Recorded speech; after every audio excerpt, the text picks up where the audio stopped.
The main goal is clear. We need to save our sea. I see it now even more than before. All the people of the Gulf need to really try very hard to keep it clean, not only among themselves on the personal behavior, but among the whole group of the Gulf nations. For Kuwaiti kayaker and adventurer Bashar al-Hunaidi, the sea has inspired him to explore and speak out about Arabia's marine environment. We have lots of issues to deal with. The big problem is the execution of the laws and the tightening of the laws in terms of how they fit to save the environment. For years, as a kayaker and diver, he has been fascinated by the marine life around him in Kuwait and other parts of the world. But marine life he used to see in large numbers was disappearing at an alarming rate. We need to be more so we can let everyone know what this treasure has been given to us, what this resource we have that we are destroying, that is so worth protecting and keeping it for the future, because you feel you are connected with creation, you are connected with God, you connect with the cosmic levels. You're not just connected with the water here. It's such a spiritual feeling to find people still living in today's 21st century simply off the sea. And they live from the fishing, and this is their life. And I hope these villages become the people who take the flag of protecting the sea, and not the ones who are destroying it or hurting the sea. So they are the best messengers to protect their own land and their life, and they see the life of the next generation dependent on it.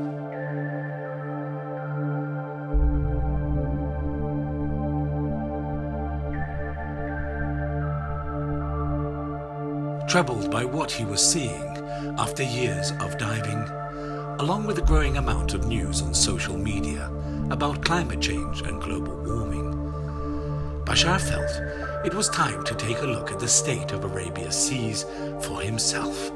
About 3 years ago, I started thinking of making a big expedition through the Arabian Gulf and the Sea of Oman to promote, to educate regarding the environmental stresses, the marine environmental stresses in particular, in a method that people would be interested to listen to and find it appealing, to hear what we have to say and to see what we are trying to show them. So we thought of making it in a kayak all the way from Kuwait to here. Kayaks can take us into the heaviest and the roughest seas, and they can take us to the shallowest areas without any problem. We are going slow. Speed is not good. We need to be moving slowly so we can interact and feel and see by our eyes and touch it and smell it. It's not just zooming through a place and saying we've done it. You know, we have to communicate. And again, to communicate, to connect, you have to be there, you have to spend the time. You can't just go through it fast. You have to feel it. It's gonna talk to you. If you have the seed in you of speaking to nature, I think kayak is the way. And not only here, all over the world. The importance of this expedition was personal and patriotic on both senses. Personal because I feel for the Mother Earth again.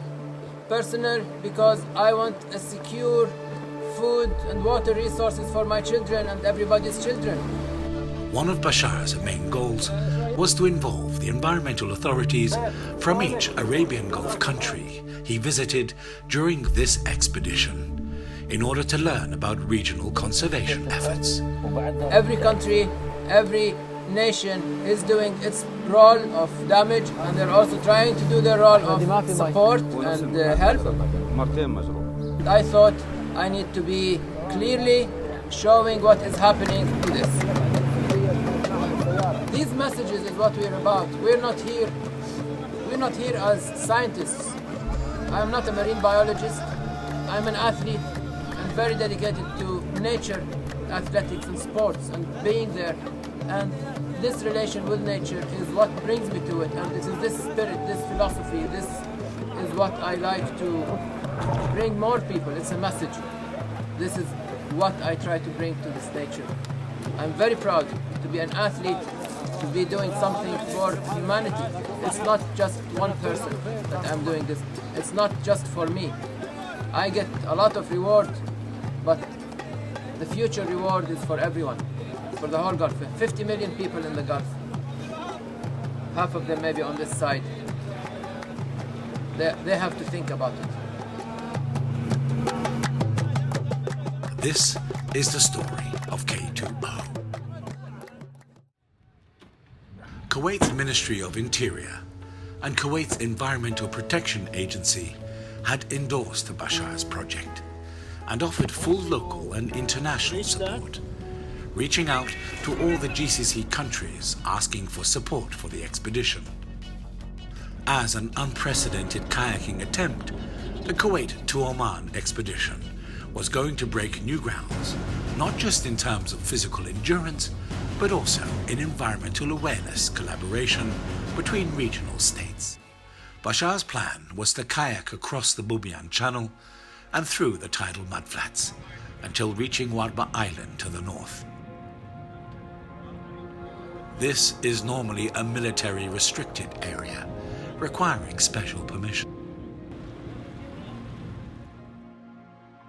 Bubiyan Island covers an area of 863 square kilometers, with a landscape that is almost totally flat and sediment-laden cloudy brown colored water.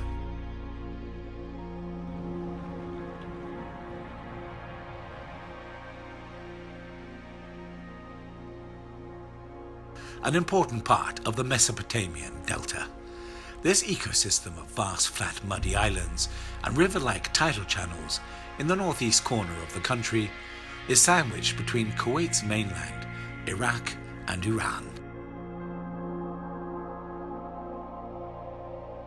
During this leg, the kayakers were trying to find their comfort zone, establishing a pace they would try to sustain over the months ahead. But even the best laid plans can easily come undone.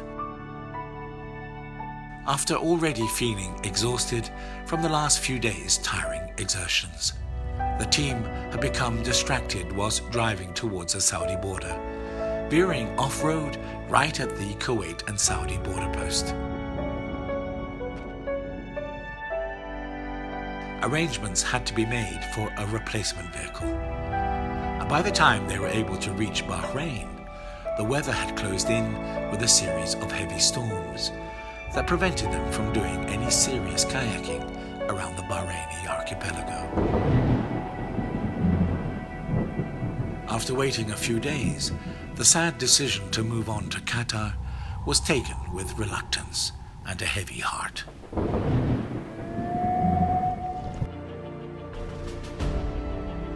With a total coastline covering 563 kilometers, Qatar stands geographically in the middle of the Arabian Gulf, and for the K2O team, it represents a milestone crossing, testing their physical stamina during 8 to 10 hours of continuous kayaking.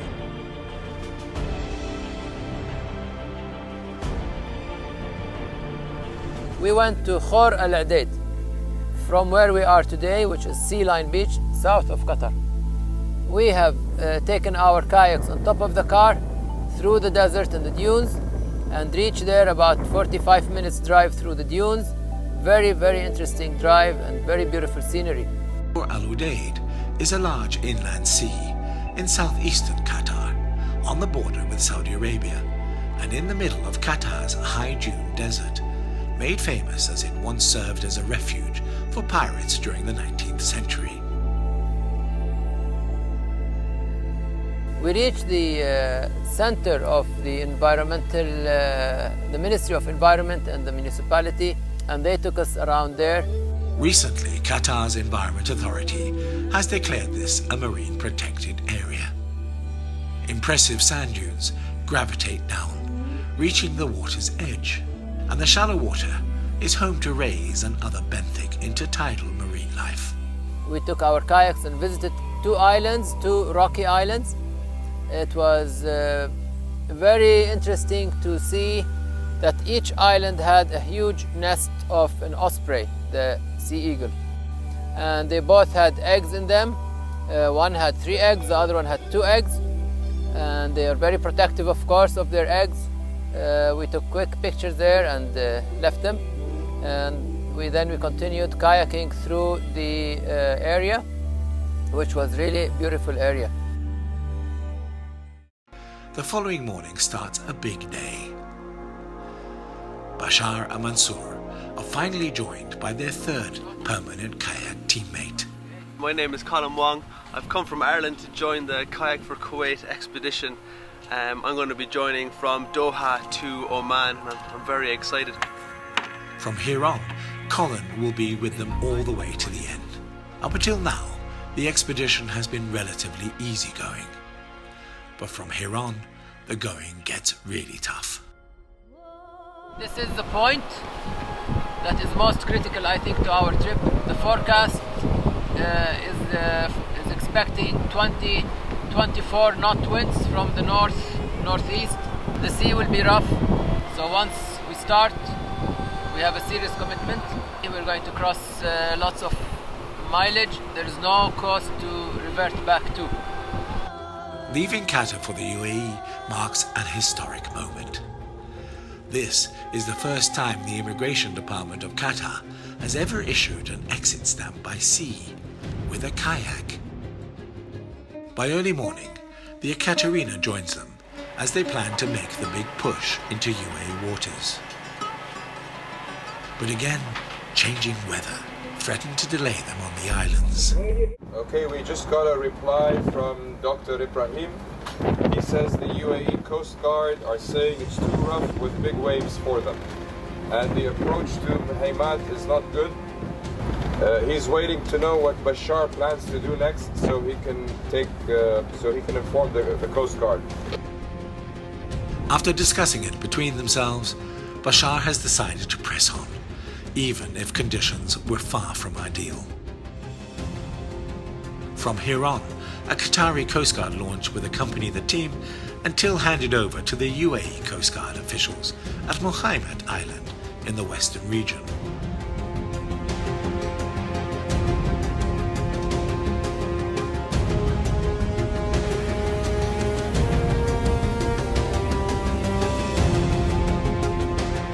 Despite the threat of worsening conditions, the team is keen to make up for lost time, pushing themselves hard.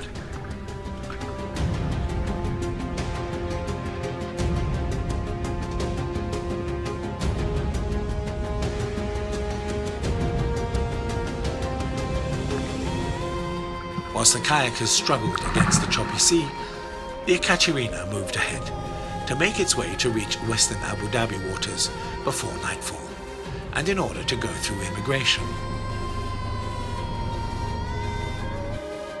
But by late afternoon, things suddenly went wrong.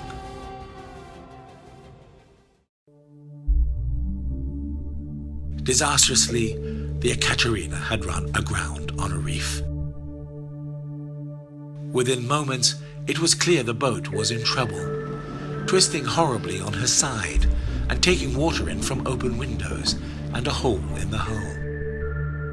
Given the close support of the UAE Coast Guard, help was on the scene in less than an hour. After appraising the situation, everyone was taken off the boat and transferred to the nearest Coast Guard base. The following morning, joined by the kayakers who had caught up overnight, the team go back with the Coast Guard to see if anything can be done to save the ship. I think the ship is up. I think the mast is broken. Guys, the mast, it looks like it's from here. But all the team could do is remove all equipment and personal effects. And despite later attempts to salvage the vessel, she was eventually abandoned and has since become a part of the reef. A major financial and logistics setback for the expedition, it was now imperative to find a replacement vessel as quickly as possible and to get it down to Abu Dhabi, where it would eventually meet up with the team in the next few days. In the meantime, the 3 kayakers decided to press on without support. But moving without support makes a major difference to their routine, revealing just how exposed the kayakers are against unpredictable conditions. Pushing themselves as hard as they can, they manage to cover another 28 nautical miles, equal to 51.8 kilometers in record time. Reaching Abu Dhabi by late afternoon, they finally join their new support vessel, Aquarius, in Abu Dhabi Marina, and are reunited with the rest of the team. Having been forced to miss out on seeing some of the UAE's western region's most interesting areas, the reunited team will return fully supported, back to the most interesting biodiversity hotspots that they had missed on the way through.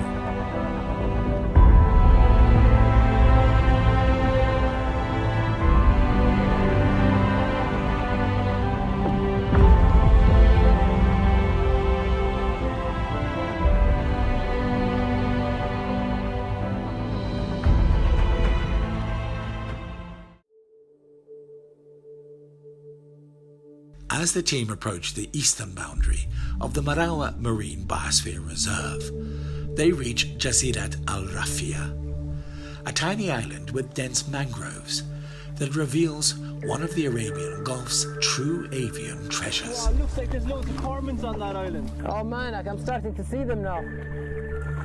There's tons of them. Wow, I think I can see some more on that tip there.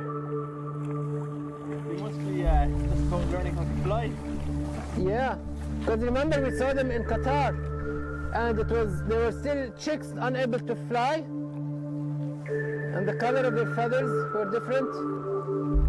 So let's see, what's the story here? This is one of the islands that provide nesting rockeries for one of the few remaining colonies of Socotra cormorants. The Arabian Gulf is a globally important nesting and feeding ground for 2 of the 40 species of cormorants in the world. This is like Antarctica. It's crazy. It's really... Instead of penguins, you've got cormorants. Well, What makes it particularly important here is that these Socotra cormorants are a threatened species, listed by the IUCN's Red List as vulnerable to extinction. In fact, Socotra cormorants are endemic to the Arabian Gulf and some parts of the southeast coast of the Arabian Peninsula. Back in the year 2000, it was estimated that the world population was about 110,000 breeding pairs. we're going to try to find a place to get off. It's all rocky here.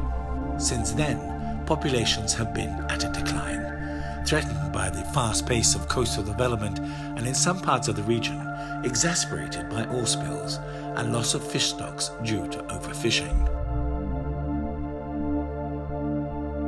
The equivalent of 90% of the world's breeding pairs nest here in the Arabian Gulf, with colonies numbering in their thousands.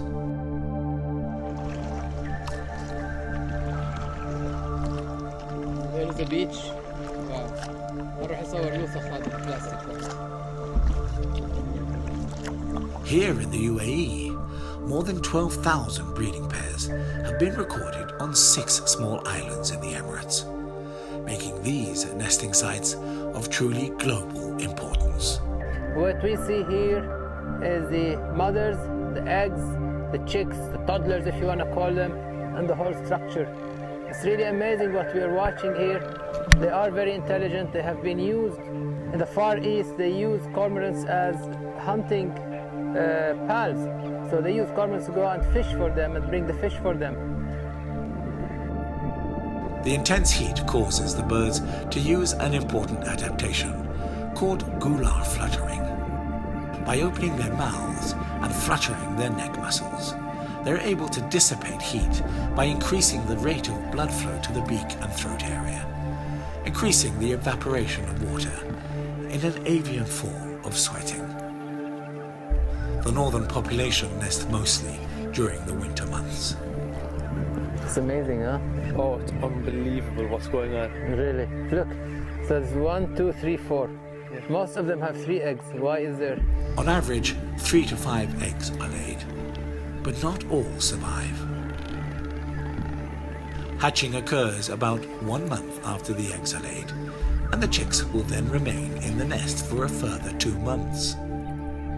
Difference in new ages. So you have the eggs, the small chicks, the older ones. They don't all hatch at the same time.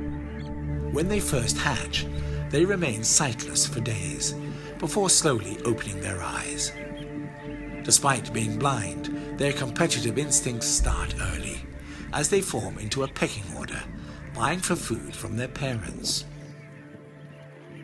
The close proximity of nests inevitably results in conflict and bickering between neighboring birds, with returning parents frequently descending on the wrong nest by accident and being chased off by the rightful owner.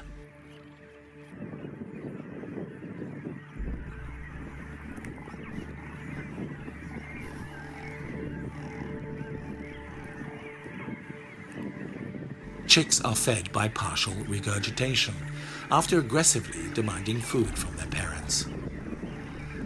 But feeding can be a tricky thing, as neighboring adults are quick to steal food, even literally from the mouths of the chicks if possible.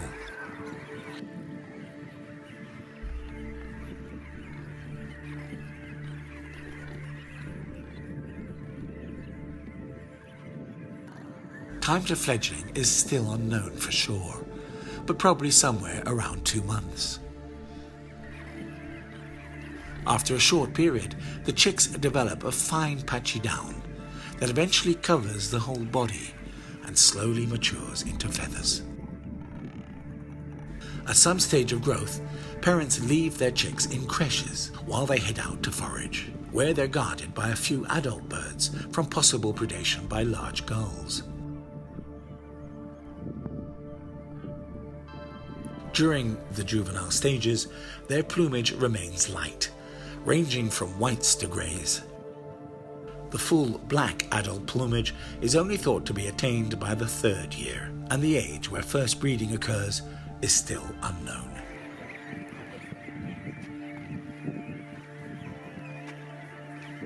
There are still many things we don't know about yet another of our region's endangered species. However, the efforts from Abu Dhabi Environment Agency and other UAE authorities hope to secure a future for even these threatened natural treasures. Having spotted something unusual in the adjacent mangroves during their approach to the island, Colin and the team get back into their kayaks and head into the island's mangrove channel. These mangroves are very important. They do offer very important role in the life of the sea, the fish, and other mammals that live around here. Small fish can hide and they can have a chance to grow and not get eaten by other predators. The grass that we see also is food for the turtles and for the dugongs that are in this area. So this is really amazing to kayak through these mangroves. So calm, so peaceful, you feel you are in a lake.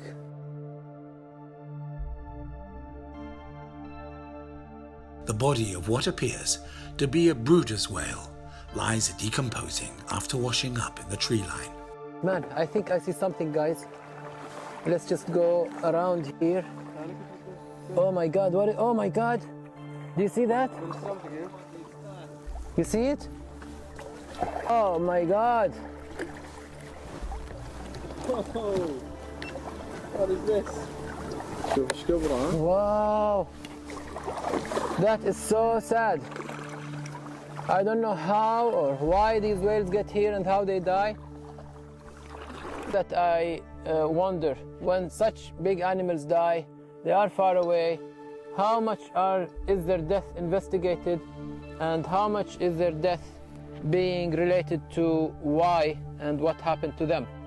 These questions of science, this is where we need science to come in to tell us what's going on. Is it a disease they get? Is it a natural disease that they get, which happens sometimes? Or is it a global warming? Or what is it? The death of these animals is always interesting to humans. They are mammals. They are very intelligent. And when we see them alive, it's like seeing the whole world in front of you.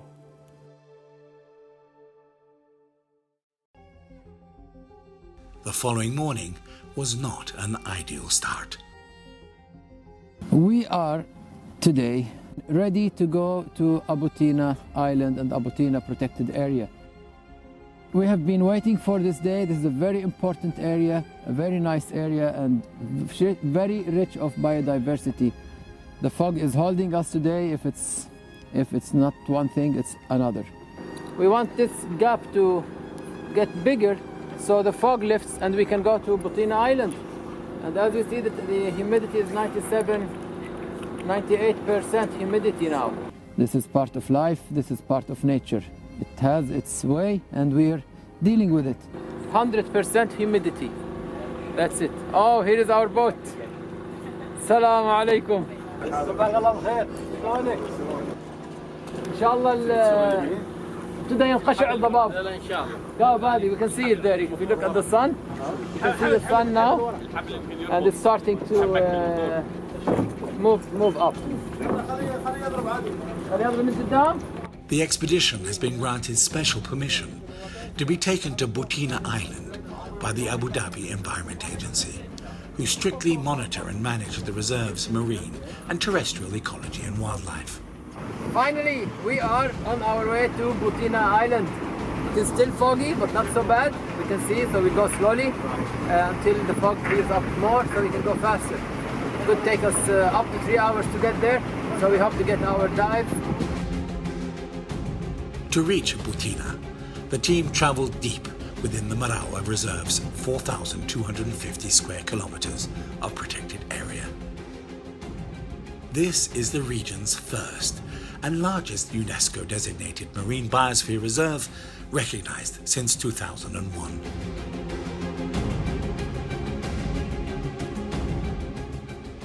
Although the small cluster of islands and shoals of Abutina have a big reputation, the real treasures are found in the surrounding waters, home to part of the second largest population of dugongs in the world. Despite this claim, this elusive shy mammal is not easy to find. In fact, dugongs are endangered mammals, listed by the IUCN as vulnerable to extinction. Dugong research by the EAD has revealed there are only around 3,000 found in UAE waters, with around 600 of these living around Abutina. We see the dugongs back there. They're shy.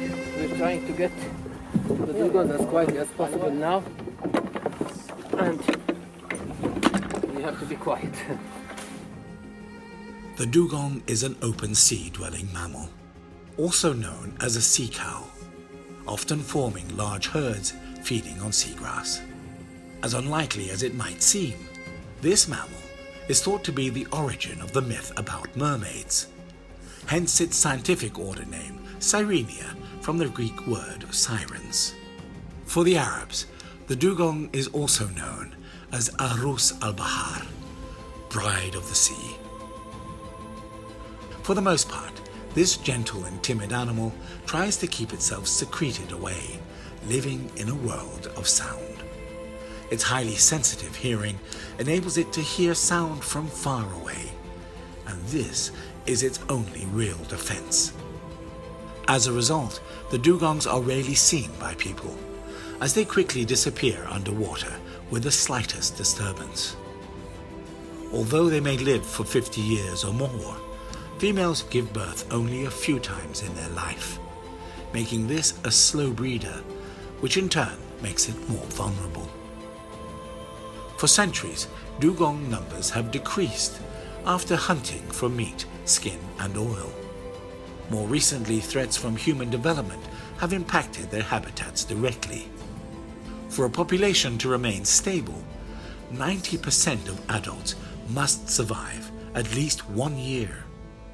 And even in the best conditions, the population is unlikely to increase more than 5% in a year, leaving dugongs vulnerable to overexploitation. The protected status of the Marawa Marine Biosphere Reserve has literally saved these mammals from going extinct locally. For more than a decade, the EAD has carried out remarkable conservation efforts to protect both dugongs and their habitat. As we're trying to get to the dugongs here, the dolphins come to us. So they saw us, they came to the boat, there was a big group of them, and they were swimming around and jumping and up and down. So that's quite a big difference. The rich area's biodiversity also supports Indo-Pacific bottlenose and Indo-Pacific humpback dolphins. Whilst the humpback dolphins remain more aloof, these bottlenose are generally more inquisitive and enjoy playful interaction with boats. In recent years, the population of both dolphin species has dropped, only now numbering in the hundreds even here, and dolphin populations along with other cetaceans within the Arabian Gulf are seriously under pressure. Sadly, over the past few decades, an increasing number of strandings and washed up dead cetaceans have been reported with regularity inside the Gulf.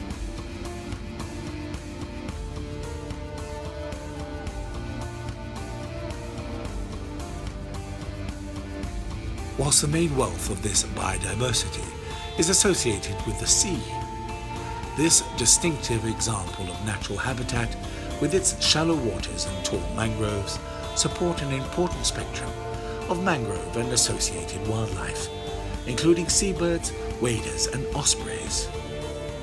The EAD has even added nesting platforms to help provide suitable vantage and nesting points. Mansour places one of his GoPros in order to film chicks in this osprey's nest. These precious natural resources are part of the largest protected area in the Gulf. And despite high temperatures and salinity levels, the health of this habitat and species make the island of key scientific and conservation interest for the whole region. Moving on, past Jebel Ali port, the support team set out to find the kayakers and follow them. We've made it to Dubai. It's been a long slog the whole way. We've all been looking forward to it. Abu Dhabi was a nice stop, but this is absolutely spectacular here. Dubai's new impressive skyline rises behind the JBR breakwater. And here we are about 2 months and a week later after we left Kuwait, we arrived to Dubai.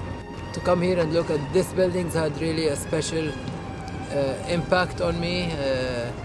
Normally we just come here by car or by plane, and it's definitely different, and it's definitely a very different moment of feeling. Often an issue in these fluctuating water temperatures, the recent cold spell has caused problems for local juvenile turtles. We came across 2 turtles today on our journey, which was very nice and interesting for us to see, and we managed to get the 2 of them to the lamp support. So now each one of us have a turtle that they saved and the turtle that they named. These lucky turtles will have their barnacles removed and be nursed back to full health by the Dubai Turtle Rehabilitation Project at the Burj Al Arab and Mina Salam, before being released again after receiving 7-star treatment. Very touched also with the reception of Mr. Mohammed Al Harib, which is very prominent gentleman in the water sports field in Dubai, victory team and everything. I don't need to tell who he is very well known. The following morning, the team move on with an escort from Nakheel to navigate their way around the Palm Island and the world.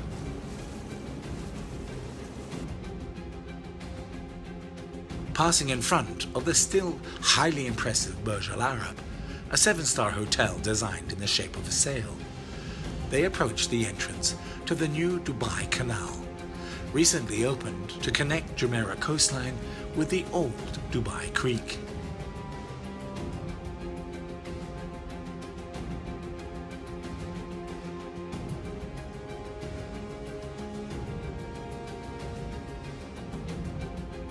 By afternoon, they enter an area where the waters of the new canal meets with the Dubai Creek at the Ras Al Khor Wildlife Reserve, an area of wetlands that was the first Ramsar Wetlands Reserve in the UAE. The team had been invited by the Dubai municipality in order to show them around the reserve and to show one of the bird hides used by the public in order to interact with the reserve's bird life and to have a much appreciated late lunch. The following morning, the team leave Ras Al Khaimah to cross over to Omani waters on the approach to the Musandam in order to pass through the Straits of Hormuz. Escorted the last few kilometers by the UAE Coast Guard, it was time to say goodbye and give thanks for the amazing close support of the Coast Guard and UAE authorities. So we're going to enter Musandam area just after Ras Al Khaimah border, and this area should not be very bad. Once we start getting into the Musandam area, Khasab is the capital of Musandam, and then we start going into these areas here. Again, the lagoons are safe areas, and the currents here are very strong, especially when we get to these areas and to the tips here and here. The Musandam Peninsula is perhaps the most scenically spectacular area in the entire Gulf, and certainly the highlight of this expedition. Often described as the Norway of Arabia due to the labyrinthine system of steep-sided fjords, cliffs and islands, mostly only accessible by boat. Despite being on the strategic Straits of Hormuz, one of the world's busiest shipping lanes, the Musandam is actually still one of Arabia's last remaining wilderness areas, with fascinating marine life and underwater ecosystems that Bashar is intent on exploring.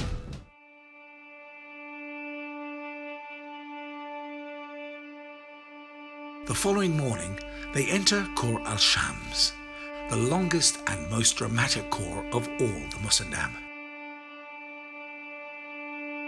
This protected area stretches for over 16 kilometers and has become extremely popular with tourists and visitors in light of its stunning beauty.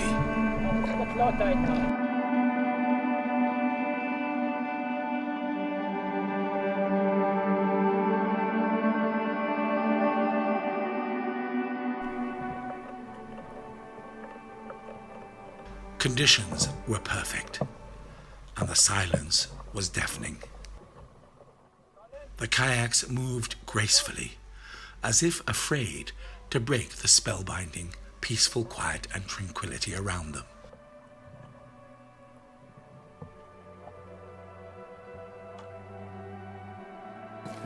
It's not because I live in the desert or I'm from Kuwait and we have a flat country and full of sand and no mountains. It's because I think this is really magic. This is really the creation of God and the amazing magic of this area. It has the water and the mountain and the cliffs and the rocks, the harshness of the weather. It has it all, and then it has the beauty and the calmness. Where can you describe that? Where can you find that? Yes, there are no trees, no problem, but still it's the same. The feeling is no words. I'll be fooling you if I try to describe this. This is true connection, and this is how you connect with nature, and with that you can really protect it and save it.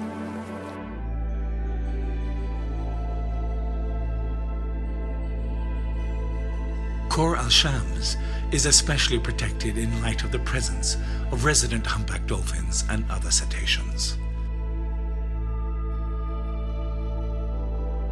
With pods usually consisting of 3 to 7 individuals, here groups of 25 to 30 form, reflecting how healthy the local environment is.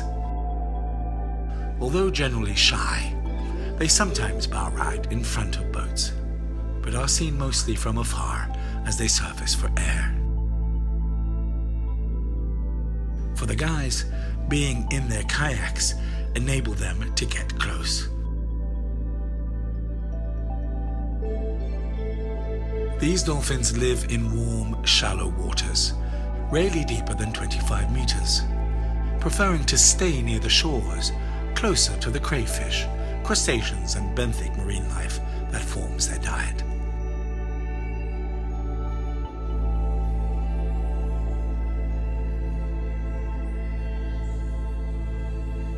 As the day draws to an end, The kayakers enjoy the afternoon peace and tranquility, dwarfed by the steep-sided mountain drop-offs.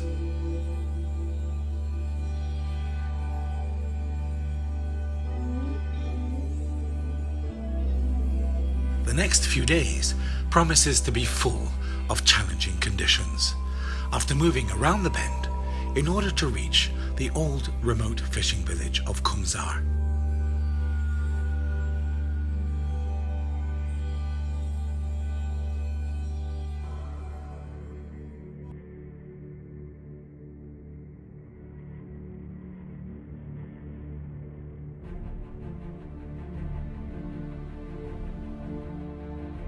Going to be early morning when the water and the tide is turning to our advantage.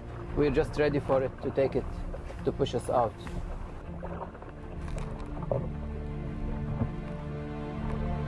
This is really magical. To me, this is the magic of the Gulf. Another one, its own way.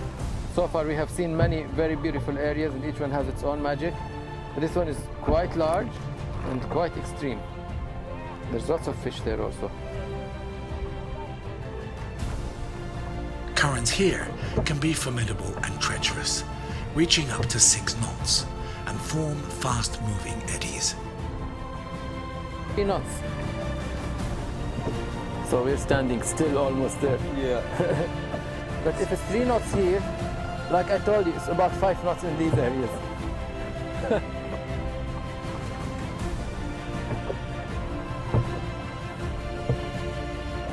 After 6 hours of non-stop paddling, the tiny remote village of Kumzar reveals itself nesting inside a narrow bay.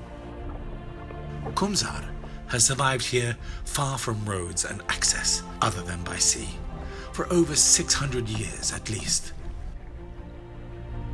Greeted by a pair of traditional Kumzari fishing boats, these fishermen have been waiting all morning to escort the kayaks to shore, where the village has prepared a special welcome.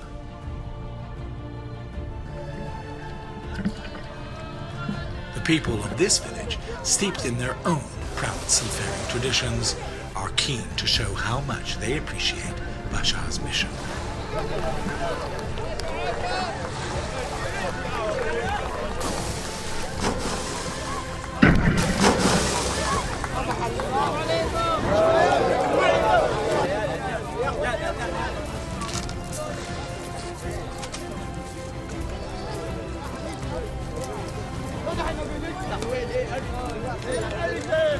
Then when you come to small villages like we had the last few days here in Musandam, it's such a spiritual feeling to find people still living in today's 21st century simply off the sea.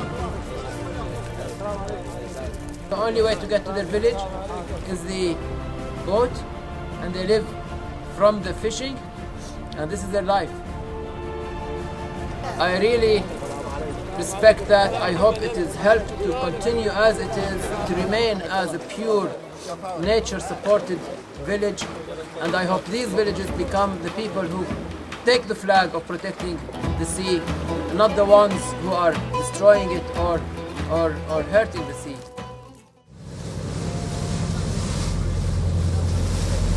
Taking a day off from kayaking, Bashar is keen to explore the area's underwater world. The Musandam is becoming well known as a wild and exciting diving destination. Guided to dive sites behind Jazirat Musandam by Badr al-Bulushi from Oman's Ministry of Environment and fellow divers from Kasab, Bashar was soon impressed by the ferocity of the area's currents.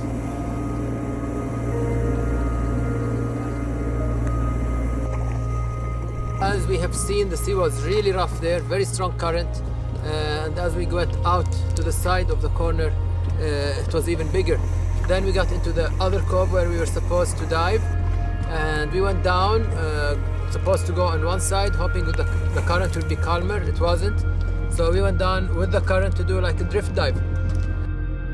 We tried to get a few shots. There were some nice things underwater, some nice soft coral. This yellow-coloured coral is actually the juvenile stage of black coral, and widely distributed through the Musandam's nutrient-rich waters.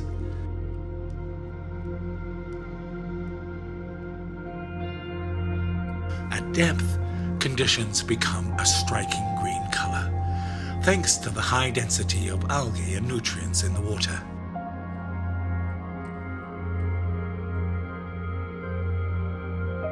This is the pearl oyster, the mother of oyster. It's a really big oyster, about this size, and this oyster is becoming rare as well. It used to be available in Kuwait and in other parts, but now it's becoming less and less of this oyster. Descending to deeper depth exposes them to strong currents.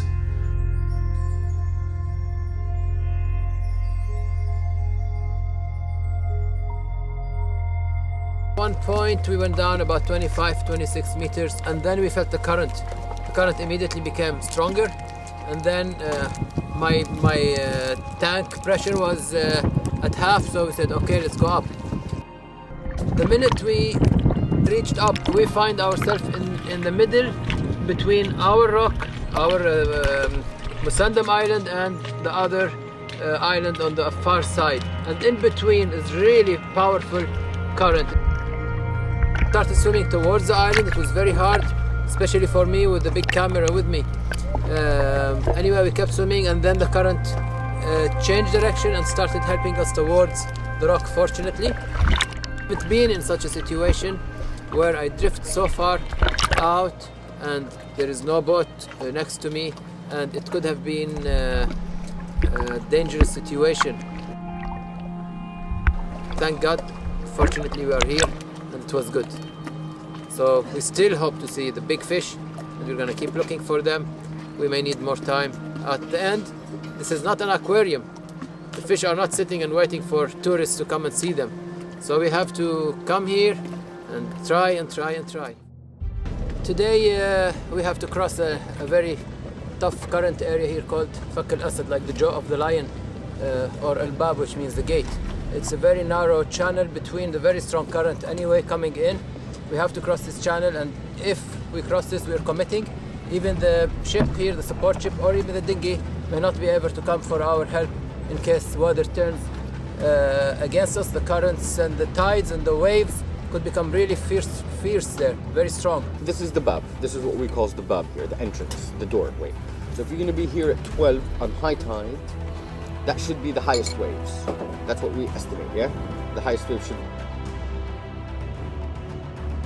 There's risks, there's calculated risks, there's risks everybody takes, That's right? right, You can't do everything safely.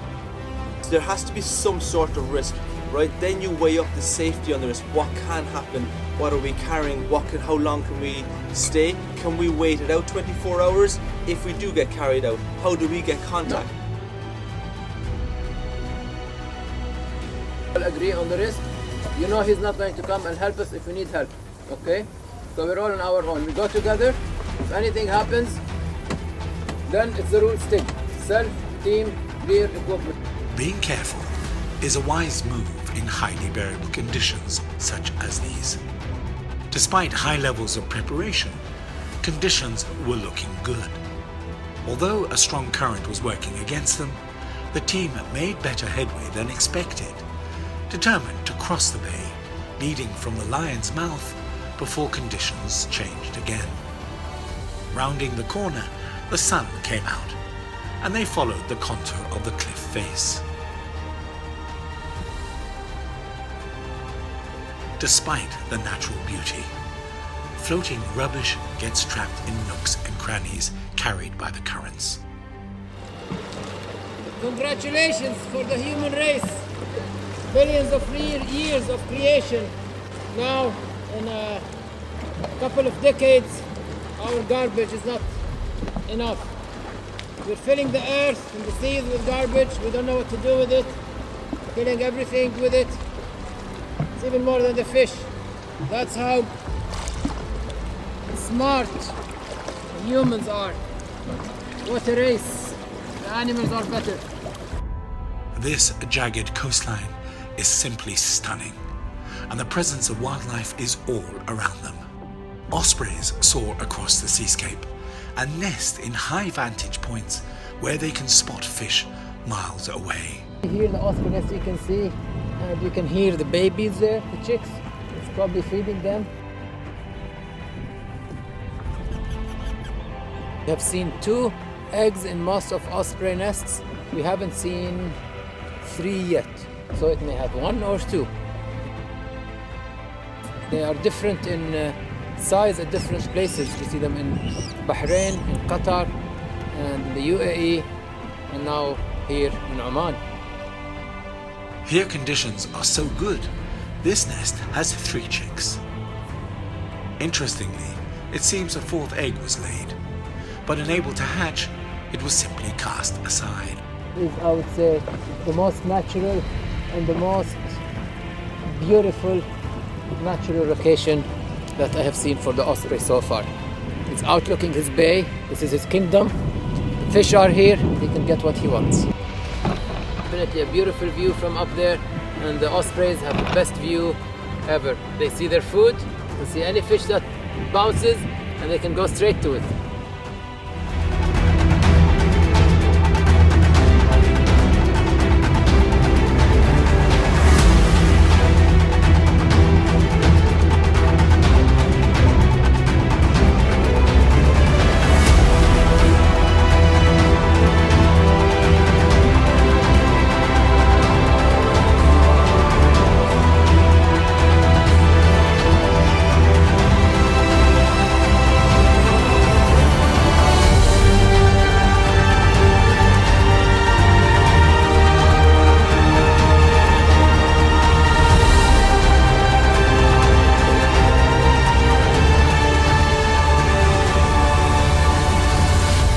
Such a magical place, created by the Creator and destroyed and made look like this by humans. This is by Geneva Protocol, Freon 22. It's prohibited. This one, floating, it's heavy, and listen to that. It has Freon in it still. What do you do with this here in the middle of the sea? Why is it here?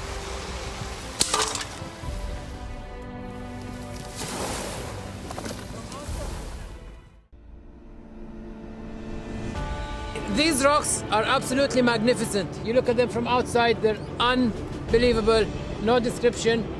You go on them and then you go in them, and I'm not even going to start describing. This is true, this is creation. You feel creation, you are in it, you are embedded in it. What a feeling.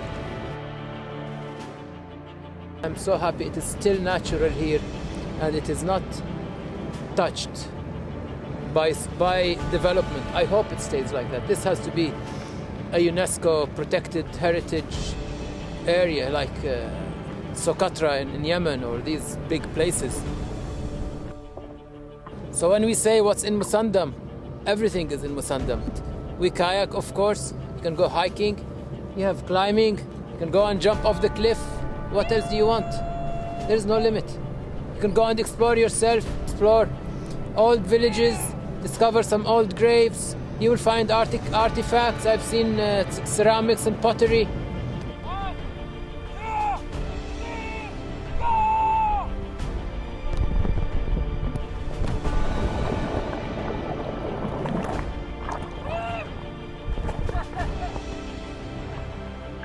So much to go and explore in here. You cannot, man. And this would be magnificent, man. This is like Mother Earth's connection is here.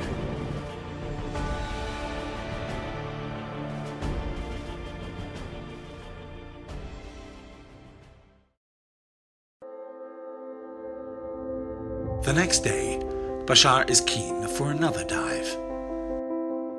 We are in Khor Habalain and we are close to the end of it, and we found an island here that we're going to dive. We're getting our stuff ready now. We hope we see something. Already the visibility doesn't look very good. We see lots of particulate matter hanging in the water. I hope closer to the island it will be a better visibility. It does appear to be quiet, no currents, which is good. At least we can be calm and try to get some nice shots there. So maybe we have a more peaceful day today.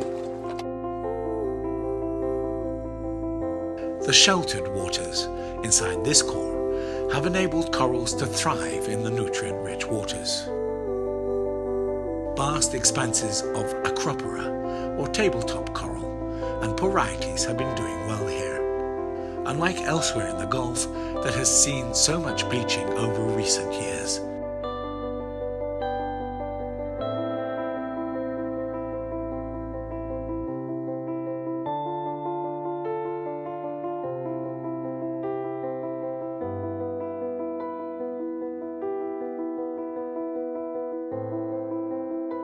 Clownfish occupy their anemones in symbiotic harmony. More than 900 species of fish are found in these plankton-rich waters, ranging from sergeant majors to whale sharks. A school of juvenile parrotfish move hungrily across the reef.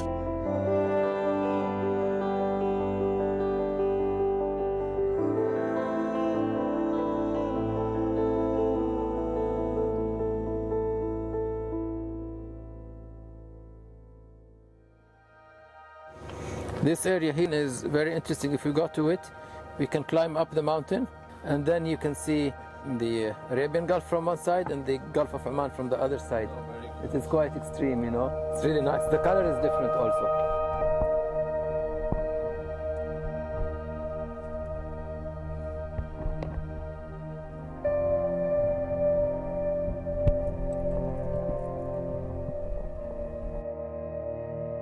This is one of the peaks in Musandam, and this is Khor Habalain. We're just at the beginning of it. Today we have a full day with the kayaks here. It's moments like that that you can appreciate nature, connect with it, and get deeper into the feeling. So it's been forming for hundreds of millions of years and still moving. This is how you admire creation. It's endless. It's amazing. It's beyond what your mind can ever imagine. Only in Musandam you can feel this serenity, the solitude, this purity of nature. This has to be a world protected area. There's no choice.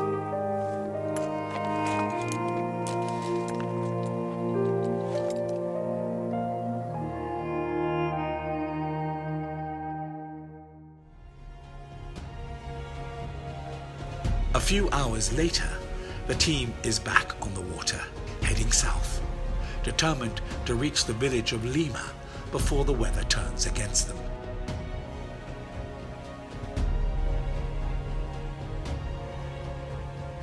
In the distance, Lima Rock is a welcome sight, a popular dive site for UAE divers, taking only 1.5 hours by dive boat from the small fishing harbour of Dibba, on the boundaries between Oman and the UAE.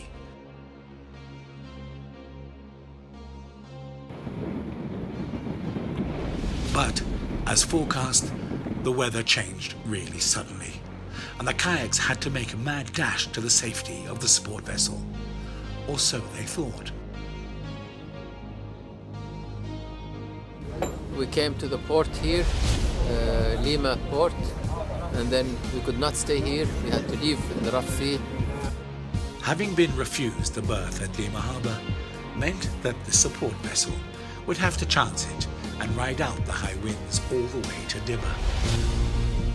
But within half an hour back at sea, things went terribly wrong. Something happened with the waves, and the mast stays, they broke, and then the mast itself, almost half or more than half broke, and it was tipping right and left very dangerously. Get away! Come here! Holy shit! Get away from the mast! Come this way! Get away! Come here! Bashar, the mast! Come the wave's gonna break! Mansour, look! Wait, Mansour! Wait! Wow!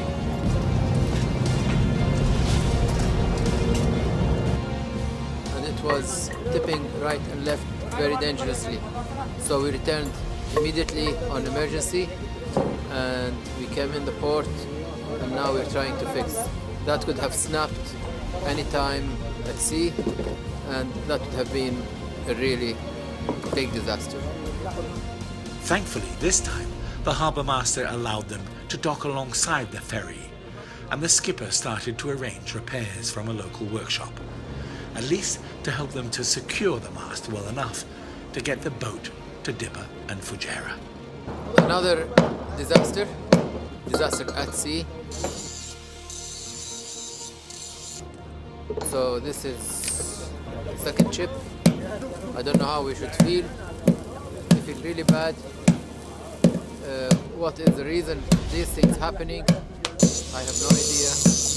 Is it the regulations? Is it the inspections? Is it the state of the ships here in the area that is not safe? I have no idea. Or is it, again, we had a night in a graveyard as well? Is that it? I have no idea. We are welcomed by the locals. They're helping us enormously. We're gonna wait 2 days until the storm is gone here, and then we're going to move on alone or with the Coast Guard to Dibba, and we will continue from there onwards, maybe with the land support alone. We are at the end of our trip. Fortunately, nobody is hurt again, and we hope it stays like that. So today we go from Lima to Dibba, Oman. We're going by the barge because our second ship now has also been, if you want to say, compromised. To me, really a sad ending. I didn't hope it was going to be like this. We have lost some kayaking time and places to explore because of these issues again. And now we take the boat and we miss an important part that we wanted to continue in Musandam. So we have missed from Khor Habalain up to here a big part. We have missed the diving, and now we go to Fujairah, and then we still have some things to deal with, ending in Kalba very soon on the 9th. This is Dibba Rock. It's a marine protected area. This is well known for turtles. Yeah. Normally the turtles staying here. We're going to descend now. The following morning, the guys were taken diving at Dibba Rock and given a chance to explore some of the UAE's top dive sites. Since rescuing 3 young turtles on their trip so far, and since learning firsthand how important the Gulf waters are for these endangered animals, having a chance to spend an hour underwater with hawksbill turtles was something they wouldn't miss for all the money in the world.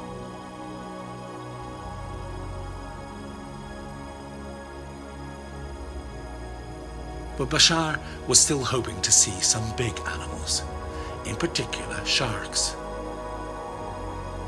Since losing the opportunity to dive at Lima Rock on their way through, Jeff arranged a dive boat trip, returning back to Lima Rock for 2 dives.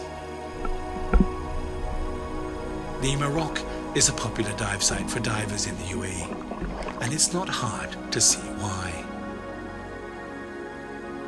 One thing is clearly apparent. The nutrients circulating through the Musandam support the marine life inside the Gulf. Despite being worryingly close to one of the world's busiest shipping lanes, reefs are still vibrant and rich, although bleaching is finding its way even here over the last 2 years. Turtles, rays, sharks, and a multitude of fish and invertebrates thrive here. Knowing that this particular corner of the Musandam is known for some of the rarest fish encounters of all, Bashar's hopes for big animals are finally realized. Although endangered in some parts of the world, leopard sharks are seen at most dives here at Lima Rock. A bottom feeder with a preference for crustaceans and flatfish, leopard sharks possess some of the most acute sensory systems of all sharks. The mola mola, or sunfish. This bizarre-looking fish is the heaviest bony fish in the world, reaching up to 1,000 kilos in weight. A number of them come here to a cleaning station to have parasites removed by reef fish. But finally, on the second dive, Bashar was treated to the biggest fish in our oceans, the endangered whale shark.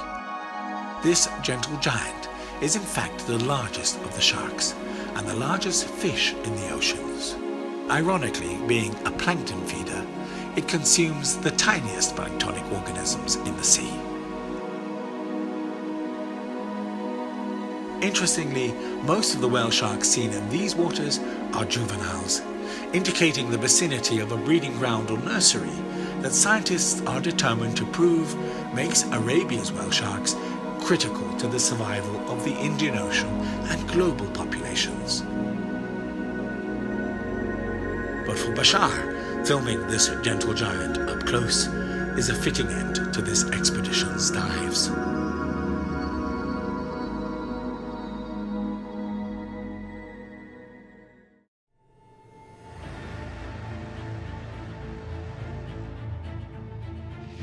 After more than 2,000 kilometers, 3 months at sea, 5 countries and 2 seas, the final approach to the end of the expedition in Kalba is only a few hours away. After so many fascinating moments and kayaking challenges, the elation of finishing is tempered by his concerns. Concerns about the true state of our marine environment and how this region's development is impacting important marine life. On the other hand, they have seen the extent of an impressive commitment from the region's conservation authorities responsible for protecting the seas, getting to know the people behind this conservation and generally motivating and sharing the public's concerns.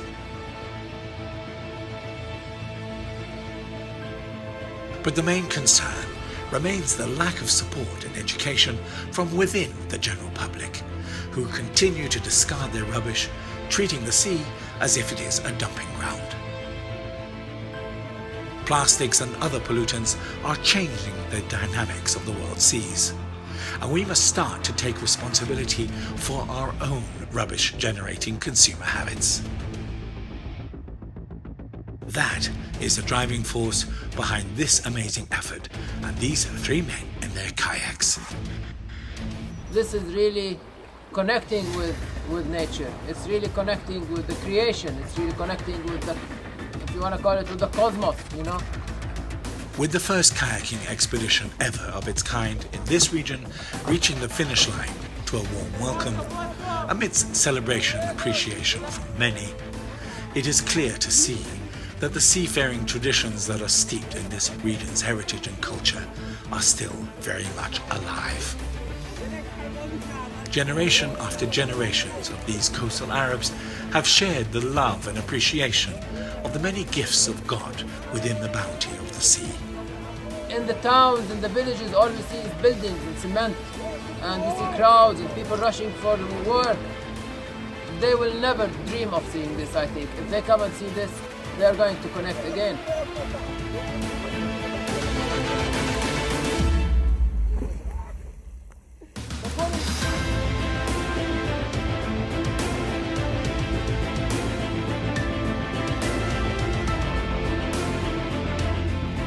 Lots of issues to deal with. The big problem is the execution of the laws and the tightening of the laws in terms of how they fit to save the environment.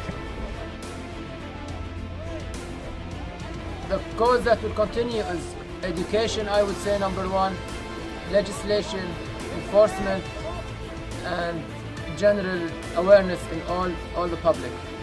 We have to communicate, and again, to communicate, to connect, you have to be there, you have to spend the time.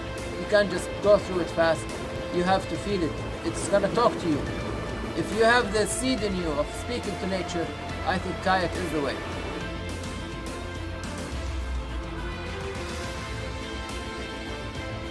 the spiritual part of it is continuous. It does not stop. It continues not just for nature, it continues because of the people. You see how the people here are one, but they don't know it. They think they're all scattered.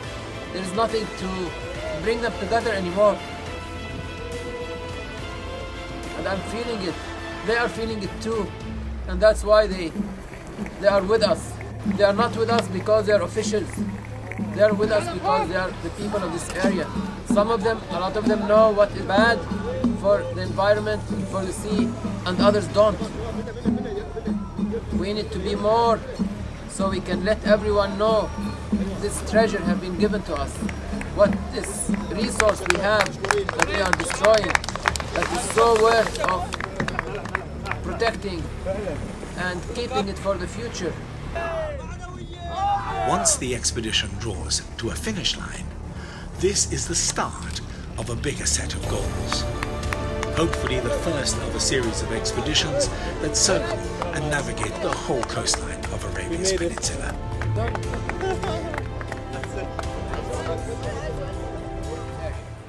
It's a sea kayaking expedition. The majority of my expeditions are in whitewater. Bashar asked me to come on this, and I decided to give something different a go. Bring my skills from the river to the sea. We've seen loads of wildlife and marine life in this expedition. Turtles has been a huge part of our expedition. We've come across so many turtles.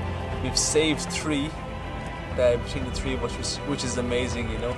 The turtle's actually at one of the fanciest hotels in Dubai. I'm a little bit jealous. We've come across a whale as well. We were at an island that we've named Cormorant Island, and we've seen a dead whale there, which is quite interesting. Obviously cormorants as well has been a huge part of our expedition. I've seen these birds all over the world, at home, in Africa, in America, everywhere. And we came across an island of where they lay their eggs, where they breed, you know. I thought that was amazing. You know, you could see the child in the bird. They were so innocent, they had nothing. They didn't have the experience yet, and they were learning straight, and we could see them learning from us, which was amazing. Dolphins has been a huge part of this trip. We've seen loads of dolphins. Oman has been amazing. We were able to paddle around the place, and these dolphins knew that we were there. They stayed around us. They were playing games with us at one stage. I reckon that they could see us paddling one direction. They'd pop up, and then they'd go underneath us, and we'd turn around, and we'd go towards them, and they'd do it again. So we were going back and forward. They're definitely one of the smartest animals out there. Another one was the sailfish. The sailfish are the fastest fish in the sea. Mansour, did you see that sailfish? 120 kilometers they've been clocked at. And one of them jumped up right in front of me, around 2 meters in front of my kayak a couple of days ago. These are the type of moments that you can't pay for, you can't even imagine. I was standing at the bank of a mangrove, and I looked over and I see this fox peeking out from behind the bush, and I'm looking closely at this fox, and it's rummaging around the side, and it's got a fish in its mouth. Okay, these are the type of times, these amazing times in your life that you hang on to, and I still have the picture image in my head. I'm starting this journey 10th of November from beginning of Kuwait and Bahrain, Qatar, UAE, Oman, almost done. Third journey help to Bashar and save environment, new experience for me. See a lot of things in the sea. I see a lot of life in the sea. Osprey, dolphin, turtle, shark. I had a good time with the 2 amazing kayakers, Colin, Bashar. I met Mansour about 2 years ago, and he is a very good kayaker. He is the Arab champion in a sprint Olympic kayak event, and he's a very nice man to be with me and in such a long trip, and very courteous and helpful as well. So he's a definite asset, and he is capable, and that's very important. So I cannot have someone with me who is not ready for such an expedition. Colin Wong, I have also met him in Kuwait a couple of years ago. He is one of the world top river rafting, river kayaking athletes. He's very highly qualified. He's capable of helping us in any rescue situations if needed. He's definitely the highest experience of us, and his experience here is valuable. Of course, they're both interested in the marine environmental cause and supporting it. Mansour is an interesting character. I think he brings so much to this expedition. He's a professional BMXer and a professional messer as well. He's an absolute pleasure to be around the whole time. All it is he takes care of everybody. He knows exactly how to work together in a team. It's his first expedition, which I'm blown away by. We have a little bit of a joke going on. We call ourselves the Three Amigos. I suppose it's more of a personal thing, really. We are a very tight team. Each one of us brings different things. We've had different times when we're out on the water where we've had hard times, we've had easier times. You know, we do work together. I think it's fantastic. This expedition is a first expedition, never done before, and it is definite record in terms of kayaking. Their interest in this is the environmental part, the physical challenge, the mental challenge, and the accomplishment of doing such a thing, and being part of the environmental message we are trying to send. The only effect I like to have that this expedition would produce is save our sea, save our nature, connect with your nature. If you don't connect with your nature, you cannot protect it. Love your Mother Earth like you love your own mother. This mother is so giving and so gracious and so large, but people take it for granted. They don't see the depths of it. They just see the surface of the sea, and they think it has endless resource, and they think it can take endless of damage and garbage and everything. Go out there, connect with nature so you can protect it.